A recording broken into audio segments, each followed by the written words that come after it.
made it to Chiro Hustle. Sit back and learn from the greatest influencers in the profession on the world's #1 chiropractic podcast. Before we dive into this powerful episode, please remember to subscribe to our channel and give us a 5-star rating on iTunes and continue hustling. This episode is sponsored by Imaging Services, Chiro Health USA, Chiro Moguls, Chiropractic Rocks, True Weight Solutions, Pure Chiro Notes, Titronics, doTERRA, Sherman College of Chiropractic, SCED, New Patients in a Box, the Influencer Authority Podcast Training, and Prime Spine Consulting. Let's hustle. Hey guys, welcome to episode 293 of the Chiro Hustle podcast. I'm your co-host Luke Millette, and here's your host Jim Chester. So today we have the opportunity of interviewing Dr. Bob Rakowski, and if you want to hear about how to leave a legacy for chiropractic, stay tuned. Welcome back. This is another episode of the Chiro Hustle podcast, episode 293. Wow, this is exciting. And we have Dr. Bob Rakowski coming in, and this guy's down there in Texas. And I know that there's a beautiful landscape out there that he looks at all the time down there in Houston. And Luke is in Ann Arbor, Michigan, and he's like, I can't wait for winter. And I'm out here in the Sunshine State of Colorado. Actually, we get 300 days of sunshine a year, more so than Florida or California. So if people didn't know that, now they know that. But Dr. Bob, welcome to the show. Oh, thanks, Jim. Happy, beautiful day. I'm honored. What a great service you have to humanity here. We just caught up a little bit off camera, and this is such an exciting interview. I'm really excited to share your story with the chiropractic world and to be able to enlighten people with how you got into this profession and what you're up to today. So if you wouldn't mind just sharing with our audience today your chiropractic story and what inspired you. I know you told me that there's a pretty big story behind it, so I'm sure people are waiting for that. And, your patients are going to hear this, your family's going to hear this, and future chiropractors and your colleagues will hear this too. So let's educate and inspire. Sure. So it was a near-death experience. I got hurt playing college football. I went to the medical doctor. They gave me muscle relaxers, painkillers, put my arm in a sling, my neck in a brace, and said, hey, go on your way. And I did that. Well, I was in college, so I had a date and I went out and, I had just one drink. And on the way home, behind the wheel of my car, fell asleep at 55 miles an hour. Passed out, actually. And so my date shook me and, I pulled over to the side and she looked at me. She said, what happened? I said, I don't know. I guess I passed out. She said, well, I'm driving home. I said, yeah, really good idea. So I got home and I picked up that bottle of pills and I'm, shame on me for not reading it before, but it said, don't mix with alcohol, don't operate heavy machinery. And I looked at it, I said, wow, this stuff almost killed me. And I flushed it down the toilet. So I was pretty active in sports and training. I went back to the gym a few days later and the gym owner looked at me and says, man, you look like you've been hit by a train. And I said, well, that's about how I feel. And he said, well, you need a good chiropractor. And you're going to love this, Jim. I said, what's a chiropractor? And he said, you know what? It's someone that can help you pretty fast. You go see Mike Wickers. So I called Mike Wickers. He was working with the U.S. Olympic speed skating team at the time. Went in to see him. He looked at me and he said, all right, let's see what we can do. And Jim, I left that office visit feeling so much better. And I just asked him, I said, what just happened? And that was the start of my chiropractic education. And as I told you, I got better so much faster. When my friends got hurt, I sent them in. And over time, it turned out to be hundreds of people. I just came to realize that this profession was too good to not be a part of. That's a pretty unique way to get into the profession. We've heard a lot of stories on this show. I've never heard that one before. But now that you are a chiropractor, what are you doing differently, or what sets you apart from maybe other practices in your area? Well, I'm going to tell a mentor story. I called my chiropractor up in Wisconsin, Mike Wickers. I said, look, I want to be really good. What do I need to do? And he said, visit successful chiropractors, as many as you can, and observe. So while I was in school, I visited hundreds of doctors. And one of them happened to be John Bandy. And I saw a picture of John Bandy and Carl Lewis. Now, that is an athlete that will precede many of your listeners, maybe, or maybe even the both of you, but this guy was the greatest sprinter of that day. And I looked at John and I said, how in the world do you get to treat someone like Carl Lewis? He said, well, I got really good at what I do. I said, tell me more. He says, I became an excellent adjuster. We need to do that as chiropractors. I became great with muscles, so I studied kinesiology. I knew that chemistry was important, so I studied clinical nutrition. And finally, I realized there was something to energy, so I studied acupuncture. He says, and if you want to be the best, I recommend studying all four. So I've got postgraduate certifications in kinesiology, nutrition, and acupuncture. And John was right. When we blend all those things, we get differences that can, be mind-boggling at times.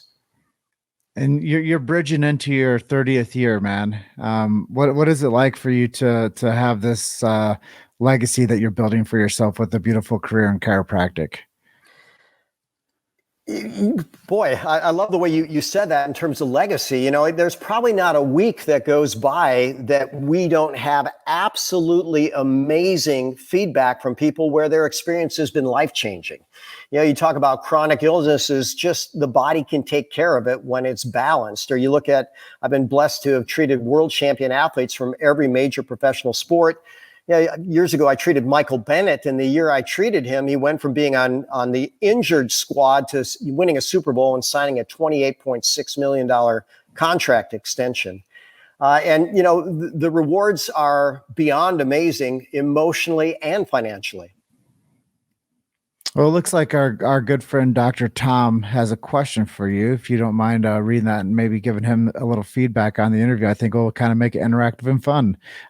He says, question for Bob, 60-year male patient, adjusted and eats wholesomely, has persistent waking up between 2 and 4 a.m. with hot flash, already avoids food allergies, hormone testing shows mild cortisol disturbance, suggestions. Yeah, I've got something that is usually a slam dunk for that. So congratulations on your healthy habits. I'll give a quote. And by the way, I've also taught 10,000 hours of continuing education seminars to doctors on 6 continents. And there's a quote from the medical literature says that many, if not all, New World primates have elevated cortisol and cortisol resistance. I don't like to think of myself as a primate, but guess what? That's the category that we're in. And so the mild elevation of cortisol, that's probably not so bad. But cortisol resistance, like insulin resistance, means it's not telling the whole story. And so I do a stress reset for people. I have them take melatonin, 1 to 2 milligrams every waking hour, theanine, which is an amino acid in green tea, 100 to 200 milligrams every waking hour, and then something called Ganoderma spores, 500 milligrams every waking hour for 7 to 10 days. And the melatonin binds to the adrenal cortex, buffers that cortisol response, allows cortisol to reset. Theanine is a GABA facilitator in the brain, so it calms the mind. Ganoderma in the medical literature is known to calm the body through the parasympathetic nervous system, the mind through GABA, and it's even called the herb of spiritual potency. It's powerfully anti-inflammatory. Most people are going to put that to rest 7 to 10 days of that protocol I just mentioned. Dude, that's fascinating that you have the capacity to take something so complex, so off the cuff, and to give great analysis and feedback to somebody based on past experiences and knowledge. And I just want to acknowledge you, it came from chiropractic, it came from studying nutrition, it came from studying acupuncture, it came from studying kinesiology, it came from the whole 4 sets that you said that you wanted to become proficient in. And that's why you're able to give that response as quickly, I'm sure, as you were able to. Jim, I've done, I don't know how many thousands of times, but I've taught it on 6 continents. So we've got people all over the world that have benefited from that. I think that's another first with the listener asking the question. And people have done it before. We just haven't entertained and actually responded to it. But Tom is an awesome practitioner. He's up in Wisconsin, and he helps with the Gonstead Guardians group, which helps protect the Gonstead Clinic and perpetuate the Gonstead technique. So Tom is an awesome guy. So I was like, yeah, why not? It has a ton of credibility with the question. A very good friend of ours too. Yep. So what's some advice you would give to another doctor who wants to get more new patients into his office? Or Bob, if we could pre-frame this, let's talk a new grad, day one out there, ooh, what do I do? I need to grow a business. Sure. The best piece of advice I ever got was from one of my mentors that said, be of service and you will always have someone to serve. And we have a better opportunity than ever to be of service. every one of us can get on social media. We have a television station. If we create something that's interesting and of value, it will get shared. And then people will reach out to you. They'll ask questions. You start having a conversation. At its most basic element, my mentors teach that all business is a conversation. Start the conversation. They might come around with, hey, I've got this challenge. What do you recommend? Well, off the top of my head, this is good, but there's nothing better than you coming in and see me. Let's actually take a look at you. I always tell people I'd rather treat a live patient than any data or information anytime. So looking at the body, seeing the imbalance, feeling what's going on, that's where you can make super fast progress. Yeah. And I just want to add in there too, is you have to understand old school marketing and new school marketing. You have to be shake hands and pat babies on the head type guy, but you also have to be our gal, and you have to be I'm going to learn the next level of technology when it comes to whether it's an Instagram or whether it's a Facebook ad or whether it's starting my own podcast show. Like there's so many different opportunities, Google reviews, just different things to be able to index better when it comes to technology too. That's one of the things that's very misunderstood is old school marketing versus new school marketing. And it's hard to wear all the hats, and it's hard to find good trustworthy sources too. So I think that's one of the biggest things is not only becoming proficient in the big four, but also becoming a man of your community and understanding marketing strategies. Without marketing, most businesses are going to go down. Chiropractic has been so famous for word of mouth advertising, happy patients like myself. When I left Mike Wicker's office, I told everybody, this is beyond amazing. You need to experience it. And when you can come from the heart with that kind of change, that's powerful. But right now we have a bigger audience than ever. And they have this term evergreen. You put something on Facebook, it's there for a long, long time. People can see it again and again. If it's good, if it's interesting, if it's informative, if it adds value, people will come back to it. You've made it to Chiro Hustle. Sit back and learn from the greatest influencers in the profession on the world's #1 chiropractic podcast. This episode is sponsored by Imaging Services, Chiro Health USA, Chiro Moguls, Chiropractic Rocks, True Weight Solutions, Pure Chiro Notes, Titronics, doTERRA, Sherman College of Chiropractic, SCED, New Patients in a Box, the Influencer Authority Podcast Training, and Prime Spine Consulting. Let's hustle. So what would you say are some of your favorite ways to stay connected to your local community? How do you engage with your community and your practice members? Well, certainly within the practice itself, being there and providing a great service and encouraging people, if you know anybody I can help, please bring it in. But I'm almost every single day, let's say 360 days a year, I'm doing something on Facebook. And lives tend to get a lot of information. So I put on some type of health topic. I try to be brief, 2 to 3 minutes, give a little snippet like that stress reset. And then people often reach back and say, that's fascinating. How do I learn more? Well, we come on in, we can have a conversation, or if you have a further question, type it here. Yeah, I love it. Engagement marketing. And that's the thing is with Facebook, you can really get engagement, and that's what it was intended to do. It was intended to give us a social platform to have, contribution and connection with our friends and family and colleagues. And I think that's really cool that you leverage consistency in the media systems. There's not enough people out there that are consistent. That's one of the things that we do really well with our show is we produce consistent content, and you can almost set your clock to it that we're going to come out twice a week until the perpetual time that we decide to stop. So I think that's pretty cool that you have learned how to leverage your time within the media systems as well. But let's go back to you, the practitioner, you the healthy guy. I mean, what are you doing for you and your family's health to stay consistent and to, have the best life that you can?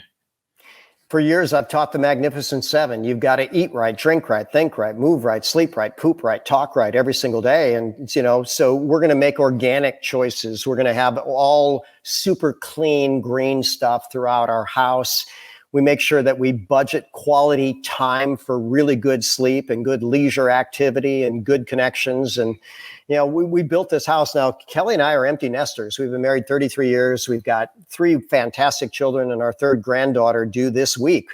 By the way, she'll be born at home in a tub of Kangen water with essential oils and Mozart in the background, like her older sister was. And what a great way to get into the world, all natural with a nurse midwife. And we'll take a good look at that baby right after she's born. And when they're born naturally and pure all the way through, that's awesome. But we've been healthy all the way through, and our kids, they really stuck with it. They realized that, okay, we're different. We're a different family. And interestingly enough, the world is being sold this story about what health is through some type of medical intervention that's an experiment. No one in our family has even considered it, and you're healthy bodies don't get sick. It's a simple rule. Yeah, I think there's so much connection with, we call it from womb to tomb care and our cradle to grave care. And when people get that from day one, like what an advantage. And we were just on our past interview and we were talking about the atrocity of mandating anything. But on the flip side of that, what if we did mandate chiropractic adjustments for 6 months to everyone? What a different world we'd be in. Oh, it'd be profound, and people that have had that experience never go back. I'll share with you, Jim, I was in a taxi cab. I was lecturing at a conference in Toronto, and I remember the city, and I'm waiting for a taxi, and this woman's there, and she looked at me, she said, "Where are you going?" I said, "To the airport." She said, "Do you mind if I ride along?" So I said, "Sure, come on along." So we get in the taxi, and she looks at me, she says, "So what do you do?" I said, "Well, I'm a chiropractor." And she went, "Oh." And I looked at her, I said, there's 2 kinds of people in this world, those people that love their chiropractor and those that have never been to one. So I'm guessing you've never been. And she said, "Hell no." And then the taxi cab driver said, "Oh man, I love my chiropractor," and so how perfect. And that's really how it goes. People that go fall in love, they get the benefit. People that don't, well, they buy someone else's BS for the most part. Yeah, I get it, man. And it's like, your taste buds changing every 7 years. Well, sometimes our thoughts can change too. Well, we're in need of that right now, aren't we?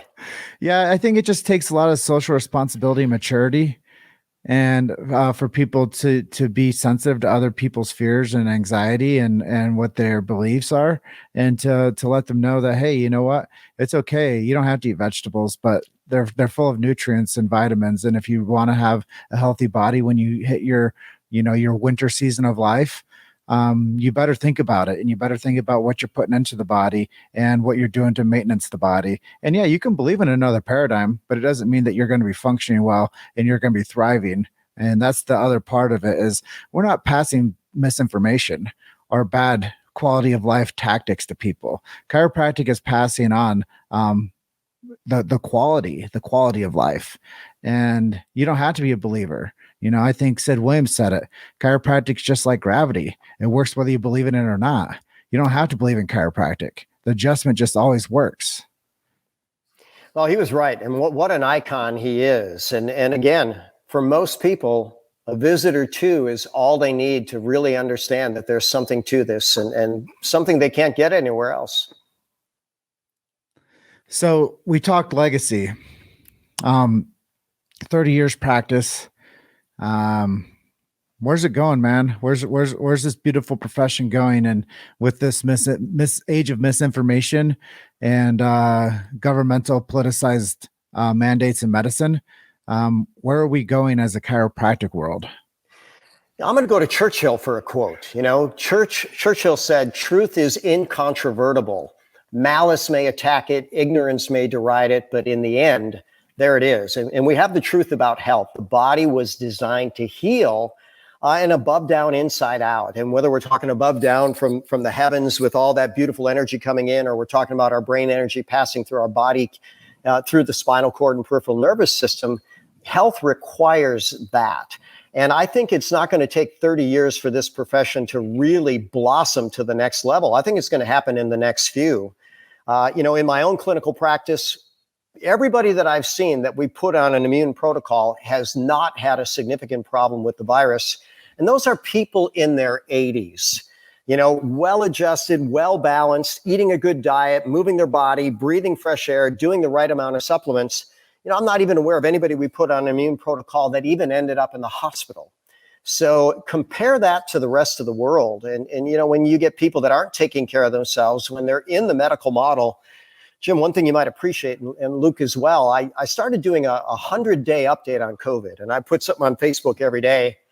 And then it didn't get too far into the process where people I really respected were becoming threatened for sharing truth. And I just decided to step away. I don't need to put a target on my back. But 7 of the top 10 prescribed drugs in the US were all major risk factors for COVID death. They actually weaken the body to the point where it could be problematic and deadly.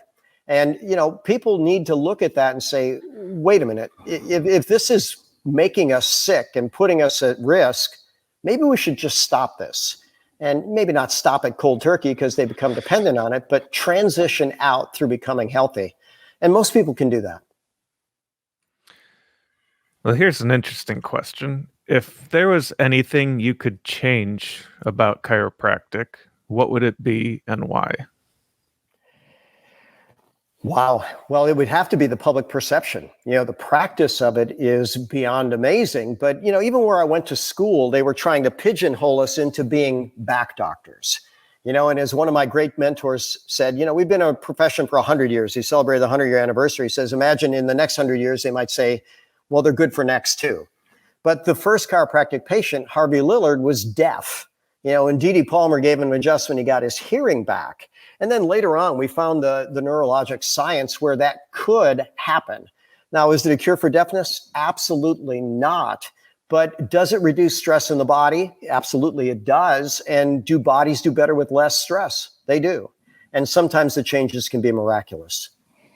And that's correlation to causation with a thought, a trauma, or a toxin. And what we're doing right now is we're experiencing a subluxation of thought on a mass scale. And what that does is manifest into the body with a physical disconnect, and then the emotional response is followed. So thoughts, traumas, toxins, physical, chemical, emotional. And what happens through that is the chemical component gets spent out of control as well. And that's why some people think it's an outside-in approach, that I need something to fix how I'm thinking or feeling or behaving. And really, it's behavioral modification that starts with the clear nervous system. And that's what chiropractic has been doing since Harvey Lillard. And that's why Harvey Lillard got his hearing back. And for the next 30 years, people thought the chiropractors were ear doctors. And that's the true story, is people don't know that. They don't know that Mabel Palmer was a woman, and she was Dee or BJ's wife, and she wrote the anatomy and physiology textbooks that chiropractors were studying from. So when we want to historically go back and start reflecting on, the first chiropractic adjustment, the first chiropractor, the first chiropractic family, those are some big things. And we have come to a place where the pharmaceutical portion of the economy has leveraged into the perfect storm. And as you noted, the perfect storm is weakening the body's natural immunity and then creating this supposedly pandemic through a virus that was made in a lab, that was released upon primates, as you noted, that were monkey people. And what happens is we get sick. But if the body is clear and pure, it doesn't get sick. And it doesn't get the viral load, and it doesn't get the toxicity. But because they're getting into our water, they're getting into our food supply, they're getting into our air supply, now the body has a different chemical response, and it has a different physical response to that. And now if you start stressing the mind on every day with a whole new scenario each day, we're at that perfect storm that they had anticipated, because now we're at a 43% obesity rate. And we're hard. We can't defend ourselves. And when people are weakened, they're susceptible, and they're susceptible to everything. And that has a downstream effect on what we're doing today. And I do believe that chiropractic is the answer. And chiropractic is the heal with the hands profession, and it is it's prophetic because the body needs nothing extra in it, just simply no interference.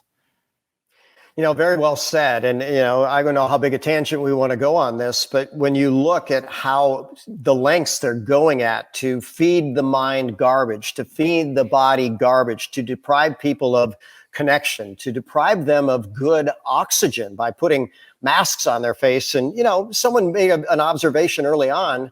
If this virus is so contagious, where are the biohazard containers for the mask? You can wear a mask and you can throw it wherever you want, and nobody says a word. So what's going on? And then, these kids that are putting it, and by the way, if you wear a mask, it shouldn't be covering everything because it'll impair your ability to oxygenate. People are wearing it as a chin strap, and hey, that's fine, just as long as you have it on. And clearly there's a lot of things wrong with this, and the solution is health, and we promote it. Amen. So as you've been on your chiropractic journey from where you started to where you are now, who have been some of your heroes or inspirations? Who's inspired you to be the chiropractor you are today?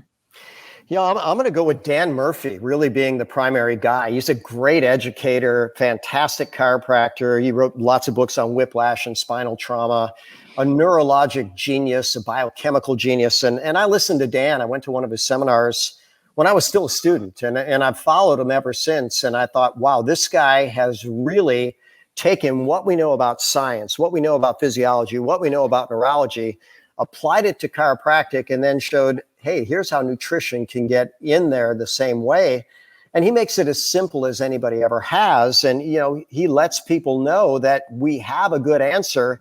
And then when you start deviating with anything that's unnatural to the body, you're going to set it backward. And that's really going to be my primary mentor. I mentioned John Bandy, who is still in practice. John's probably coming up on 70 years old and as passionate as he's ever been. But just there's a whole network of chiropractors around the world that we're banding together and saying, look, if they're looking to mandate something, let's all get together on a class action lawsuit and make sure that doesn't happen. And there's a whole community of people fighting these ridiculous mandates, and the whole profession is standing up, and I'm proud of all of us for that. Well, that's something that we do with our consistency and our messaging is we protect the sacred trust. We keep free speech alive and well in chiropractic. And, we are committed to the history and not losing it. And we're also committed to the future and not losing it. And sharing the chiropractic story is one of the essentials. As Sid Williams would say, it's a dynamic essential. And if there's anything that I ever learned through my time of being an advocate, it's tell the story, tell the story, tell the story. And that's really what we do. And that's why it's important to support the chiropractors and give you guys a platform to have an open mic and to talk about things that are meaningful to you, and let us have the conversation too as the journalistic front with you, and to tell the things that we tell, because we're the lay people. Luke and I are the question askers. We are we set the stage for you to be able to share your story. And I think that that's one of the most important things is telling the story of Bandy. Like, who else is telling that story? Telling the story like Tom is about Gonstead. Who's telling the story? Why doesn't every household know who Clarence Gonstead is? Well, you're right. The story does need to be told. And, we're seeing that truth is being suppressed today, and that can never be a good thing. As someone once said, fact checkers didn't exist until facts started being shared that were detrimental to someone else's false story. And so let's keep talking. Let's keep sharing. The world does need to know. And by the way, I encourage every patient when they leave with a great result, hey, the world needs to know. Tell your friends. So if you could pick any one person from history to have dinner with, who would you pick? That would be such a hard thing to do because there's probably someone from every era, but I'm going to go with Da Vinci. He's been considered the greatest genius of all time. And, supposedly put over 400 coats of paint to create his Mona Lisa. He was a military consultant. He was a painter. He was a sculptor. He was an extreme athlete. And apparently he was a heck of a party animal, too. And, you start looking at that and say, wow, whatever he had going on, I'd like to glean a little bit of that. Pretty fascinating. When they sold or found 30 pages of his notebook, I think it sold for, I don't know how many tens of millions, but, and he would also write backwards in cursive. I don't know what that was all about. Probably just training his mind a different way, but pretty fascinating character. I could be completely mistaken, but didn't he also have like drafts of like airplane designs? He did. Airplanes, helicopters, submarines, air conditioners. Yeah, he was a visionary, 500 years before his time. Yeah. So as we start to wrap up this episode, maybe you could send us off with a happy miracle story or a success story that you've seen in your practice. I think my first miracle is still my favorite miracle. So, my first year in practice, I had a wonderful grandma and grandpa that were coming in, and they were super excited because their very first grandchild was about to be born. And every time they come in, I'd say, do we have a grandbaby yet? Do we have a grandbaby yet? And then finally, when they came in, they said, yeah. And I thought, yeah, what kind of response is that? They said, well, there's problems. I said, what's the problem? They said, well, the baby was born with her arm paralyzed. And it was a forceps delivery. And so, no motion, nothing at all in that arm. Well, I had studied under Dan Murphy. I had studied under the biophysics people. And the way that you do an exam on a baby is you hold it upside down by the feet. And because of the way the musculature is, it should hang perfect like a plumb line. The head should have been perfectly straight. But this baby's head was like that. And so I thought, okay, and that was hanging upside down. So I thought, why don't we straighten it out? And that's literally what I did. And it was just that gentle. And then the baby moved her arm. Baby was 5 days old at that time. And that was almost 30 years ago. And at age 12, by that point, it already become a black belt in karate, American karate. And they sent me pictures throughout the whole time saying, look at this beautiful miracle. And I still have that picture on my wall of that 12-year-old with the black belt. And then the picture as a little baby. And I have they took a picture of me after the fact, not before, not during the initial evaluation, but on the following visit, holding the baby upside down with a perfect plumb line. I wish I had the first picture, with the head off to the side, because, I still get wonderful, warm-hearted feelings just every time I relive that experience. That would be some powerful photos to have side by side. Yeah. Well, Dr. Bob, thank you so much for being on our show today. Where can people go website-wise if they want to learn more about you and what you're doing? thedrbob.com. thedrbob.com. And at this juncture in the interview, is there anything that we didn't ask you that you'd like to share with our audience today? You're thorough. I love that about you. The way I always sign off is I tell people I'm Dr. Bob Rakowski, absolutely knowing that we can all be happy, healthy, and successful. Chiropractic's a path to all three. You're healthier, you're going to be happier, and that puts you in a better position to add value to the world. And that's how we're all successful, when we make the world better. So thank you both for that. I'm happy. I'm happy that you were on our show with us today. Yeah, it's been a real honor. And Dr. Bob, we'll be in contact with you and see if we can't help you anyway in the future. And we appreciate you being our guest today on the Chiro Hustle podcast, episode 293. And we'll send you off with a lot of love and prosperity. Big love back. I'm actually going to head back to my office and treat an afternoon full of patients. Awesome. Well, have a productive afternoon, and we'll talk to you again very shortly. Thanks, Doc. Thank you. Bye-bye. Bye-bye. Thanks for listening to Chiro Hustle. Don't forget to subscribe and check back next week to continue hustling.